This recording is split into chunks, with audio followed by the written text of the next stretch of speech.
man, let's talk a little bit about one thing that you bring to the table that always excites me is you talk about this shift. We're going through Yeah. another one, but you Yeah, talk we are. about a shift like from like the Renaissance time to the Industrial Yeah. Revolution, and there was a huge shift in consciousness and and Yeah. uh, and and particularly the way that we interacted with nature, Yeah. with magic, even magic as far as just seeing everything as being alive, seeing everything having a spirit, everything having a consciousness, whether it's dealing with the plants and the trees and the angels, and I mean Yes. Renaissance art embodied all of this stuff, but Right. there was a period where we stepped away from that, and you kind of pinpointed during the Industrial Revolution. Can you talk a Yeah. little bit about what changed there and into some detail in our relationship with nature and with each other?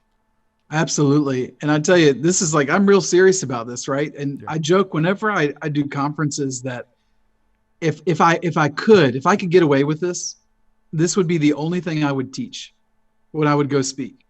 Because to me, this is the key to understanding our modern age, where we've come from and where we're going.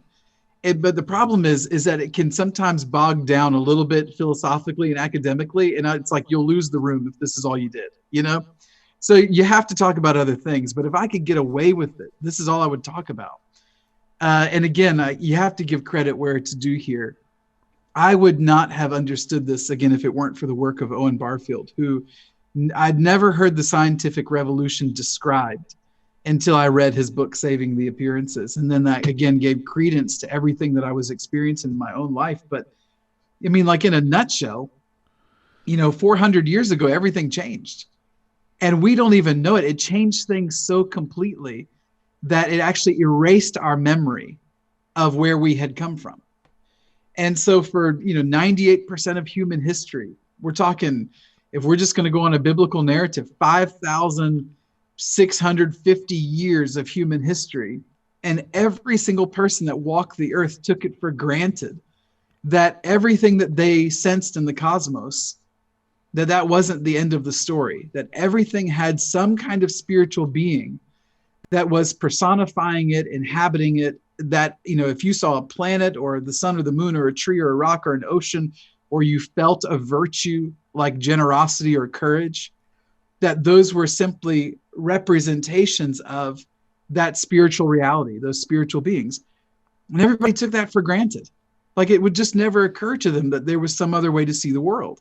And then, of course, that includes the Messiah. This is like the part that I'm just like, how did we not know this? Right? It was right there in the pages that when he talks to the wind and he talks to the waves, he's speaking to someone. And the wind and the wave was the representation of that someone. And when he talks to the tree and he tells his disciples to talk to the mountain, he suggests that if people stop praising, the rocks will talk. It's he's affirming, I guess, the reality that they all took for granted, but for us, it's weird.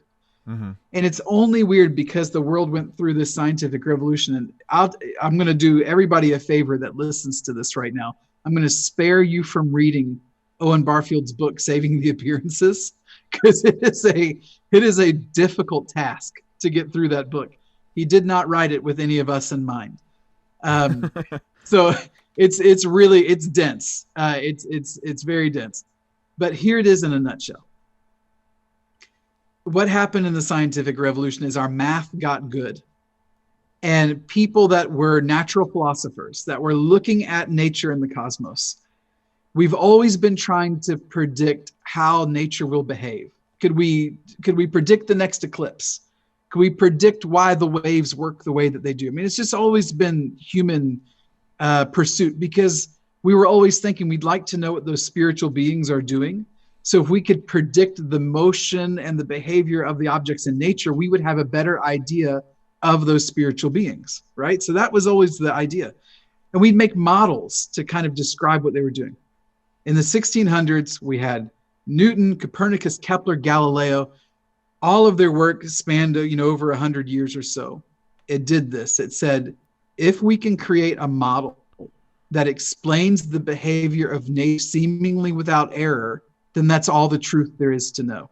That's the scientific revolution in a nutshell. It just saved you, everybody that's listening, tons of time. All right. So there it is. That's the giant change. If we can make a model that explains the motion of the planets, the sun and the moon, or how nature does what it does, how the tides work, why leaves photosynthesize, and it seemingly works without error, then that's the end of truth. There's no need for a spiritual reality at all.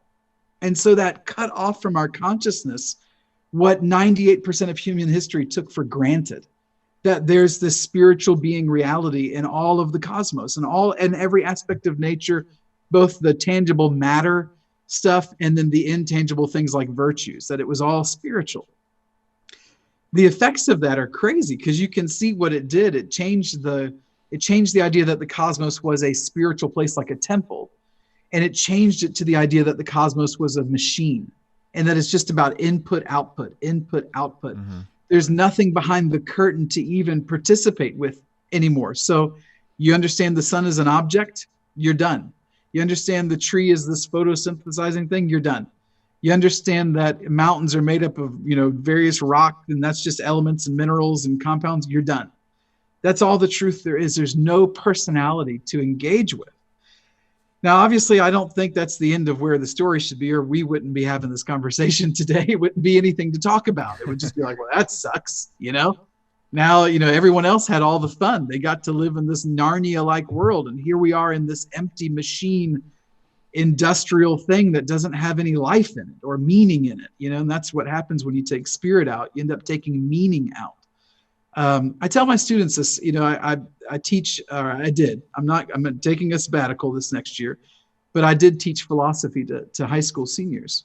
And I would always tell them the challenge of your day is going to be how to rediscover meaning in your world, because it's all gone.